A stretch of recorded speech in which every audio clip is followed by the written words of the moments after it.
a few variations of the randomized controlled trial, which are nice to know about and you could read up on if you wanted to use them in the future.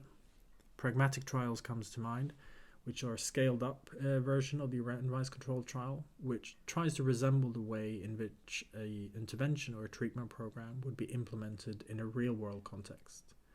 You loosen up the inclusion and exclusion criteria, you include individuals with comorbidities, individuals who are not high risk, and so on. And the idea is that if you find evidence in favor of the treatment, in contrast to a comparator, then you can quickly implement it full scale in short notice because you're already there, you're already at the stage of implementation. And it works to reduce the issues of external validity which stricter eligibility criteria generate. A doubly randomized preference trial attempts to get an assessment of how different an observational trial would be from a randomization trial. So you start with randomizing individuals to two arms. In one arm, participants are educated about both interventions available.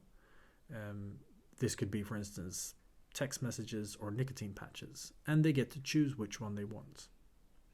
In the randomization arm, participants are randomized to either nicotine patches or text messages. And there are some interesting analyses that could be done here. You could estimate the effect of nicotine patches among those who chose and those who were allocated.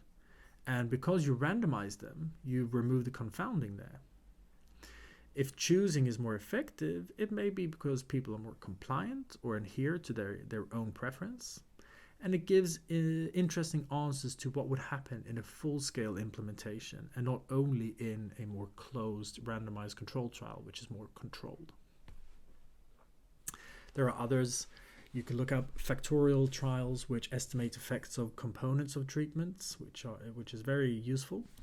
Micro-randomization trials, which estimates effects of multiple decisions over time, over a period of time, including their interactions within a treatment. So you could have small decisions continuously within a treatment, and it estimates those effects. Crossover trials, where participants actually receive both conditions with a washout period. Cluster randomized, I mentioned them before. When individual level randomization isn't possible, you can randomize the clinic or a suburb and so on. Solomon 4 group designs, where if you're concerned that assessment at baseline will interact with treatment, then you can do a Solomon 4 group design which could remove those effects.